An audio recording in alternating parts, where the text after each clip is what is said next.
We are so excited to introduce our new line of embossing folders. At the moment we have two different types, 3D and embossing folders. Take your projects to a new dimension using one of our new embossing folders. They are 6x6 in size, meaning you can use these for both landscape and portrait A2 cards. The 3D embossing folders will give a 3D embossed look to the cardstock you use, while the debossing folder will give you a beautiful letterpress look.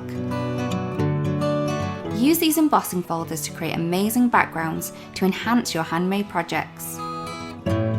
Simply run the embossing folder with your chosen cardstock inside through your die cutting machine, following the manufacturer's instructions for embossing folders to create amazing embossed or debossed designs.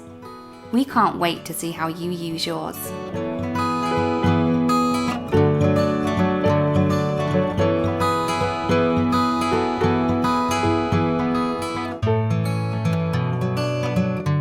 Hello crafters, I hope you enjoyed that video. If you want to see more, don't forget to subscribe to our YouTube channel and hit the notification bell so you don't miss anything.